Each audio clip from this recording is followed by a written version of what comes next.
અને ઘણા બધા લોકો હવે એ જાણવા માંગે છે કે આ પદ્મિની બા કોણ છે। તો અમે એના વિશે તમારી સાથે વાત કરીશું। નમસ્કાર દર્શક મિત્રો, અત્યારે ગુજરાતની અંદર જે રૂપાલાની સૌથી મોટી બબાલ ચાલી રહી છે એમાં ઘણા બધા એવા ચહેરાઓ સામે આવ્યા છે કે જેમના વિશે લોકો બહુ જાણતા નથી। એમાં એક ચહેરો એવો ખાસ સામે આવ્યો છે કે જેમણે રૂપાલા અને ભાજપના પૂર્વ ધારાસભ્ય જયરાજસિંહ સામે સીધો પડકાર ફેંક્યો છે અને આ મહિલા છે અને આ મહિલાનું નામ છે પદ્મિની બા। પદ્મિની બા એક વિડીયો વાયરલ કર્યો અને એને કારણે ગુજરાતના રાજકારણની અંદર તેઓ ચર્ચામાં આવી ગયા અને ઘણા બધા લોકો હવે એ જાણવા માંગે છે કે આ પદ્મિની બા કોણ છે। તો અમે એના વિશે તમારી સાથે વાત કરીશું। મારું નામ રાજેશ શાહ છે અને તમે જોઈ રહ્યા છો ખબરછે.com।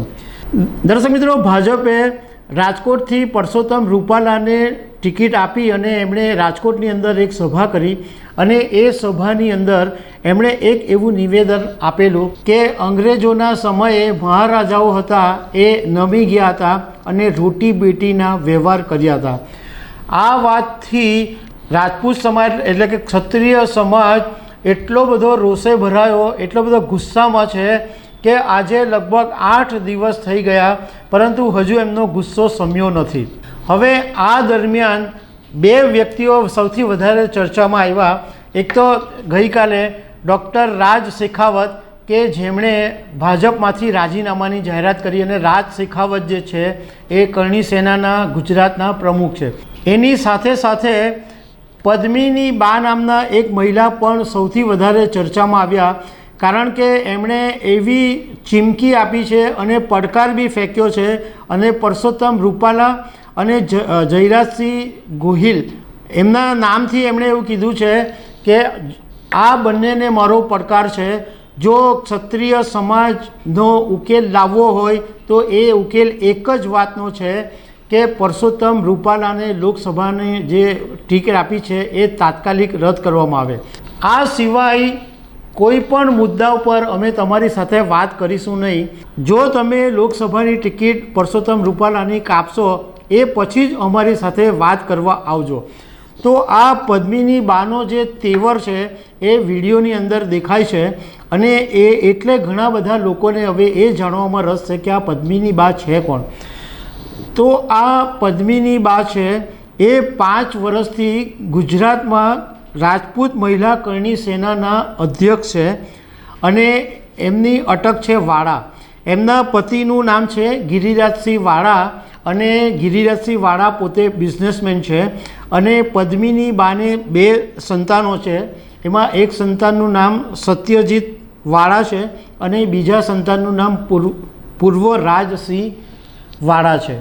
હવે આ પદ્મિની બા છે એ હજુ ફેબ્રુઆરી 2024ની અંદર જ ભારતીય જનતા પાર્ટીમાં જોડાયા છે અને જ્યારે 2024માં તેઓ ભાજપમાં જોડાયા ત્યારે એમની સાથે 300 જેટલી મહિલાઓ સાથે આવી હતી। એટલે લોકોને એ વાત જાણવા વધારે રસ છે કે આ મહિલા ભાજપમાં હોવા છતાં ભાજપનો વિરોધ કરી રહ્યા છે। પદ્મિની બાએ એમના વિડીયોની અંદર ચોખ્ખી વાત કરી છે કે આ મહિલાઓનું અપમાન છે અને આ પરસોત્તમ રૂપાલાએ જે અપમાન કર્યું છે એ ક્ષત્રિય સમાજ કોઈ પણ સંજોગોની અંદર સાંખી નહીં લે। એમણે એમ કીધું કે જયરાજસિંહે જ્યારે ગોંડલની અંદર મિટિંગ કરી તો એ મિટિંગની અંદર માત્ર ભાજપના ધારાસભ્યો કે સાંસદો હતા અને વરિષ્ઠ નેતાઓ હતા। એ સિવાય રાજપૂત સમાજના કોઈ સમાજના સંગઠનોને બોલાવવામાં નહોતા આવ્યા અને આ બેઠકની અંદર જયરાજસિંહે જાહેરાત કરી દીધી કે ભાઈ પરસોત્તમ રૂપાલાએ ભૂલ કરી દીધી હતી અને આ આપણે બધાએ ભેગા થઈને એમને માફ કરી દીધા છે એટલે આ વિવાદનો અહીંયા ઘડી અંત આવે છે અને પરસોત્તમ રૂપાલા પોતે પણ આ બેઠકમાં હાજર રહ્યા હતા અને એમણે પણ માફી માંગી લીધી હતી। પણ પદ્મિની બાએ કીધું કે જયરાજસિંહે ભલે એમ કહી દીધું હોય કે આ વિવાદનો અંત આવ્યો પરંતુ આ વિવાદનો અંત આવ્યો નથી અને સમાજની લડત ચાલુ છે। અમે ભાજપના નેતાગીરી પાસે એક જ માંગ કરી છે કે પુરુષોત્તમ રૂપાલાની ટિકિટ રદ કરવામાં આવે, એ સિવાય કોઈ પણ વાત સાંભળવામાં નહીં આવે. તો દર્શક મિત્રો, આવી અનેક વાતો સાથે અમે તમને મળતા રહીશું. Thank you very much.